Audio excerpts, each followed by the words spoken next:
എല്ലാവർക്കും നമ്മുടെ പുതിയ വീഡിയോയിലേക്ക് സ്വാഗതം. ഇന്നത്തെ നമ്മുടെ റെസിപ്പി വളരെ കുറഞ്ഞ സമയത്തിനുള്ളിൽ നമുക്ക് ചെയ്തിട്ടെടുക്കാൻ പറ്റുന്ന നല്ല ടേസ്റ്റി ആയിട്ടുള്ള ഒരു റെസ്റ്റോറന്റ് സ്റ്റൈൽ ഒരു ജീര റൈസ് ആണ്. ഈ ഒരു ചോറ് റെഡിയാക്കി എടുക്കാനായിട്ടും കുറച്ച് ചേരുവകൾ മാത്രം മതി. അതുപോലെ തന്നെ ഇതിന്റെ ടേസ്റ്റും നല്ല സൂപ്പർ ആണ് കേട്ടോ. വളരെ സിമ്പിൾ ആയിട്ടുള്ള നല്ല ടേസ്റ്റി ആയിട്ടുള്ള ഈ ഒരു ചോറ് എങ്ങനെയാണ് തയ്യാറാക്കുന്നത് നമുക്കൊന്ന് നോക്കാം. പിന്നെ നിങ്ങൾക്ക് ഈ ഒരു വീഡിയോ ഇഷ്ടപ്പെടുകയാണെങ്കിൽ മറക്കാതെ തന്നെ ഒരു ലൈക്ക് ബട്ടൺ ഒന്ന് ക്ലിക്ക് ചെയ്യണേ.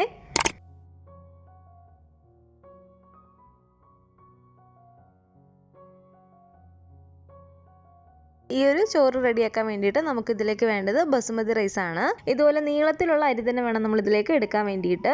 ഞാനിപ്പോൾ ഇതിലേക്ക് 250 ml ഈ ഒരു കപ്പിൽ 1.5 കപ്പ് അളവിൽ ബസുമതി റൈസ് ആണ് എടുക്കുന്നത്. അപ്പോൾ നിങ്ങളുടെ കയ്യിൽ അളവ് കപ്പ് ഇല്ലെങ്കിൽ കുഴപ്പമില്ല. സാധാ വലിപ്പമുള്ള ഒരു ഗ്ലാസ്സിൽ നമ്മൾ 1.5 ഗ്ലാസ് റൈസ് എടുത്താൽ മതി. അപ്പോൾ ഈ ഒരു അരി നമുക്ക് ആദ്യം തന്നെ നന്നായിട്ട് തന്നെ കഴുകി എടുത്തിട്ട് വരാം. അരി നല്ല പോലെ തന്നെ കഴുകിയതിന് ശേഷം ഇതിലേക്ക് ഞാൻ കുറച്ച് ഏറെ തന്നെ വെള്ളം ഒഴിച്ചു കൊടുക്കുകയാണ്. നമുക്ക് അരി ഒരു 20-25 മിനിറ്റോളം ഒന്ന് കുതിരാൻ വേണ്ടിയിട്ട് വെക്കണം. ഒരുപാട് സമയമൊന്നും നമ്മൾ അരി കുതിരാൻ വേണ്ടിയിട്ട് വെക്കരുത്. മാക്സിമം ഒരു 30 മിനിറ്റ് നമ്മൾ വെച്ചിരുന്നാൽ മതി. ഇനി ചോറ് വേവിക്കാൻ വേണ്ടിയിട്ട് അത്യാവശ്യം വലിപ്പമുള്ളൊരു പാത്രം തന്നെ എടുക്കുക. നമ്മൾ ഈ ഒരു ചോറ് വെള്ളം വറ്റിച്ചിട്ടല്ല വേവിച്ചിട്ടെടുക്കുന്നത്. കുറച്ച് ഏറെ തന്നെ ഇതിലേക്ക് വെള്ളം ഒഴിച്ചു കൊടുത്തിട്ട് അരി കറക്റ്റ് പാകമായി വെന്ത് വരുമ്പോഴത്തേക്കും നമ്മളൊരു അരിപ്പയിലേക്ക് ഊറ്റിയെടുക്കുകയാണ് കേട്ടോ ചെയ്യുന്നത്. അത്യാവശ്യം വലിപ്പമുള്ള ഇതുപോലൊരു പാത്രത്തിന് ഏകദേശം ഒരു 3/4 ഭാഗത്തോളം തന്നെ നമ്മൾ ഇതുപോലെ വെള്ളം ഒഴിച്ചു കൊടുത്തതിന് ശേഷം ഇനി നമുക്കിതിലേക്ക് വേണ്ടത് ഒരു 4 ഏലക്കായാണ്. അതുപോലെ തന്നെ ഒരു ബേ ലീവ്സ് ഞാൻ ഇവിടെ എടുത്തിട്ടുണ്ട്. ഇതുപോലെ ഈ ഒരു വലിപ്പമുള്ള ചെറിയൊരു 3 കറുവപ്പട്ട എടുത്തിട്ടുണ്ട്. വലുതാണെങ്കിൽ നമ്മളൊരു 1-2 ചേർത്ത് കൊടുത്താൽ മതി. പിന്നെ ഇതിലേക്ക് വേണ്ടത് ഒരു 4 ഗ്രാമ്പു ആണ്. ഇതെല്ലാം കൂടെ നമുക്ക് ഈ ഒരു വെള്ളത്തിലേക്ക് ഇട്ട് കൊടുക്കാം കേട്ടോ. ഇനി ഈ വെള്ളത്തിലേക്ക് ചേർത്ത് കൊടുക്കേണ്ടത് നാരങ്ങ നീരാണ്. ആ ഒരു റൈസ് ഒട്ടും തന്നെ ഒട്ടിപ്പിടിക്കാതിരിക്കാൻ വേണ്ടിയിട്ട് ഇതുപോലെ കുറച്ച് നാരങ്ങ നീര് പിഴിഞ്ഞിട്ട് നമുക്ക് ചേർത്ത് കൊടുക്കാം. ഞാനിപ്പോൾ ഇതിലേക്ക് 1 ടേബിൾ സ്പൂണോളം നാരങ്ങ നീര് ചേർത്ത് കൊടുത്തിട്ടുണ്ട്. ചോറിലേക്ക് ആവശ്യമായിട്ടുള്ള ഉപ്പ് നമുക്ക് ഈ ഒരു വെള്ളത്തിലേക്ക് ചേർത്ത് കൊടുക്കാം. ഉപ്പ് ചേർത്ത് കൊടുക്കുമ്പോൾ കുറച്ചൊന്ന് മുന്നിട്ട് നിൽക്കുന്ന രീതിയിൽ തന്നെ നമ്മൾ ചേർത്ത് കൊടുക്കുക. എന്നാൽ ഒരുപാടങ്ങ് കൂടിയും പോകരുത്.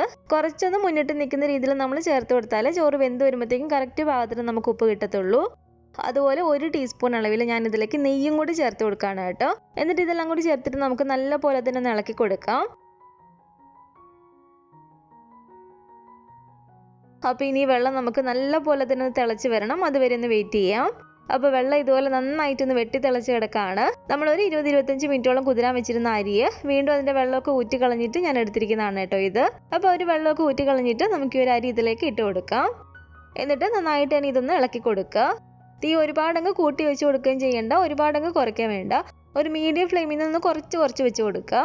എന്നിട്ട് നമുക്ക് ഈ ഒരു ചോറൊന്ന് വേവിച്ചിട്ടെടുക്കാം കേട്ടോ. ചോറ് നമ്മൾ വേവിക്കുമ്പോൾ പ്രത്യേകം ശ്രദ്ധിക്കുക കേട്ടോ. ഒരുപാട് അതങ്ങ് വെന്ത് പോകരുത്. ഒരു 95% തന്നെ നമ്മൾ ചോറൊന്ന് വേവിച്ചിട്ടെടുത്താൽ മതി. അത്യാവശ്യം നല്ലപോലെ വെന്ത് നല്ല വിട്ട് കിടക്കുന്ന രീതിയിൽ തന്നെ നമ്മൾ ചോറ് വേവിച്ചിട്ടെടുക്കണം. പെട്ടെന്ന് തന്നെ നമുക്ക് ചോറ് വെന്ത് കിട്ടും കേട്ടോ. ഏകദേശം ഒരു 8-9 മിനിറ്റിനുള്ളിൽ തന്നെ നമുക്ക് ചോറൊന്ന് റെഡിയായി കിട്ടും.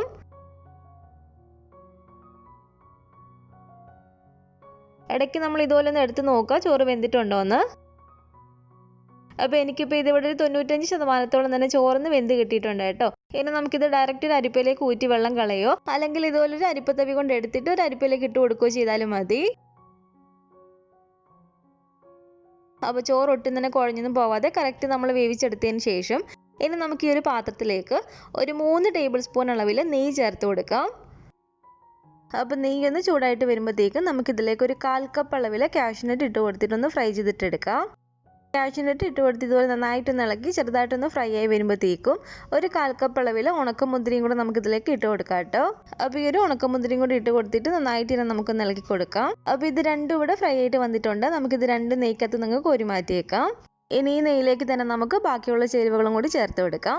ഇനി നമുക്കിതിലേക്ക് മെയിനായിട്ട് വേണ്ട ഒരു ചേരുവയാണ് ജീരകം. നമ്മളിതിലേക്ക് ചെറിയ ജീരകമാണ് കേട്ടോ എടുക്കുന്നത്. ജീരകം നമ്മൾ ചേർത്ത് കൊടുക്കുമ്പോൾ മാറിപ്പോവാതെ പ്രത്യേകം ശ്രദ്ധിക്കുക.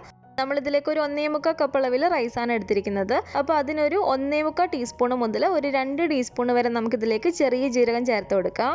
പിന്നെ നിങ്ങളുടെ ഒരു ടേസ്റ്റിനനുസരിച്ച് ജീരകത്തിൻ്റെ ഫ്ലേവർ നിങ്ങൾക്ക് കുറച്ചും കൂടി വേണമെന്നുണ്ടെങ്കിൽ കൂട്ടിയിട്ട് വേണമെങ്കിലും ചേർത്ത് കൊടുക്കാവുന്നതാണ്.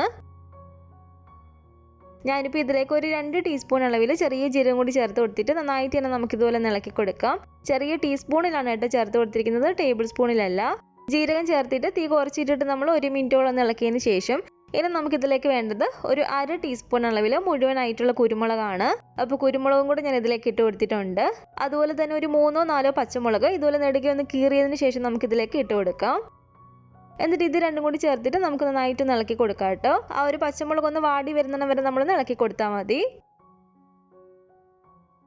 ആ ഒരു പച്ചമുളകൊക്കെ ആണെങ്കിലും ചെറുതായിട്ടൊന്ന് വാടി വന്നതിന് ശേഷം നമ്മൾ വേവിച്ച് വെച്ചിരിക്കുന്ന ഈ ഒരു റൈസ് ഞാൻ ഇതിലേക്ക് ഇട്ട് കൊടുക്കുകയാണ്. എന്നിട്ട് നമുക്ക് നന്നായിട്ട് ഇളക്കി കൊടുക്കാം. തീ നല്ലപോലെ തന്നെ കുറച്ച് വെച്ച് കൊടുത്ത് വേണം നമ്മൾ ഇളക്കി കൊടുക്കാൻ വേണ്ടിയിട്ട്. അപ്പോൾ നന്നായിട്ട് ഇതുപോലെ ഇളക്കി കൊടുത്തിട്ട് റൈസിലേക്ക് ഇതുപോലെ ഒന്ന് ചൂട് കയറുമ്പോഴത്തേക്കും നമ്മൾ നേരത്തെ ഫ്രൈ ചെയ്ത് വെച്ചിരിക്കുന്ന ഒരു കാഷ്യൂനട്ടും ഉണക്കമുന്തിരിയും കൂടി ഇട്ട് കൊടുക്കുകയാണ്. അതുപോലെ തന്നെ നമുക്ക് ഇതിലേക്ക് ഇനി കുറച്ച് മല്ലിയില ആവശ്യമാണ്. മല്ലിയില ചെറുതായിട്ടൊന്ന് കട്ട് ചെയ്തതിന് ശേഷം നമുക്ക് ഇതിലേക്ക് ഇട്ട് കൊടുക്കാം കേട്ടോ. ഞാൻ ഏകദേശം ഒരു 1/4 കപ്പ് അളവിൽ മല്ലിയില ഇതിലേക്ക് ചേർത്ത് കൊടുക്കുകയാണ്. ഏകദേശം ഒരു കൈപ്പിടി മല്ലിയില എടുത്തിട്ടുണ്ട്.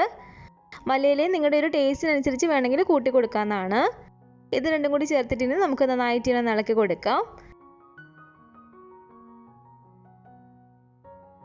ഇനി ഈ റൈസിലേക്ക് മെയിനായിട്ട് വേണ്ട ഒരു ചേരുവ എന്താണെന്ന് വെച്ചാൽ നാരങ്ങയാണ്.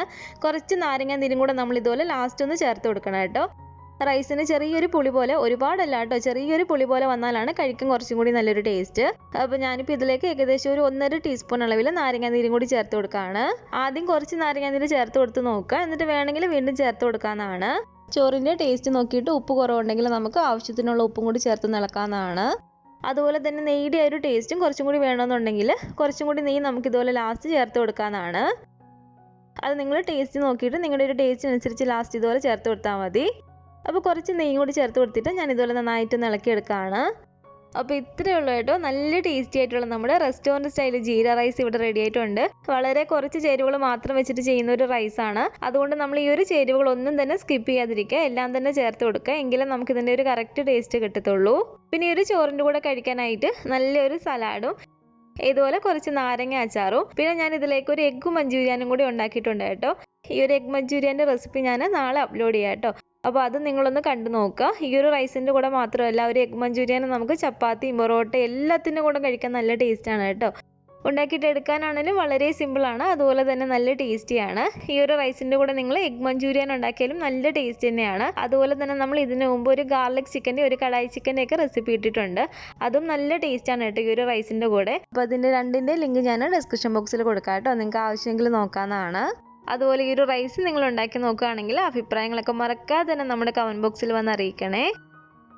പിന്നെ വീഡിയോ ഇഷ്ടപ്പെട്ടെങ്കിൽ മറക്കാതെ തന്നെ ഒരു ലൈക്ക് ബട്ടൺ ഒന്ന് ക്ലിക്ക് ചെയ്യുക. നിങ്ങളുടെ അഭിപ്രായങ്ങളൊക്കെ കമൻറ്റ് ചെയ്യുക. നിങ്ങളുടെ ഫാമിലിയും ഫ്രണ്ട്സൊക്കെ ആയിട്ട് നമ്മുടെ ഒരു വീഡിയോ ഒന്ന് ഷെയർ ചെയ്ത് കൊടുക്കുക. പുതിയതായിട്ട് നമ്മുടെ ചാനൽ ആരെങ്കിലും കാണുന്നുണ്ടെങ്കിൽ താഴെ കാണുന്ന റെഡ് സബ്സ്ക്രൈബ് ബട്ടണും കൂടെ ഒന്ന് പ്രസ് ചെയ്ത് സപ്പോർട്ട് ചെയ്യണേ. കൂട്ടത്തിലെ കാണുന്ന ബെൽ ഐക്കണും കൂടെ ഒന്ന് ക്ലിക്ക് ചെയ്യുകയാണെങ്കിൽ ഞാൻ പുതിയ റെസിപ്പികളൊക്കെ ഇടുമ്പോൾ നിങ്ങൾക്ക് അതിൻ്റെ നോട്ടിഫിക്കേഷൻ കിട്ടുന്നതായിരിക്കും. ഇൻഷാല്ലാ വീണ്ടും നമുക്ക് ഇതുപോലെ നല്ലൊരു റെസിപ്പി ആയിട്ട് കാണാം.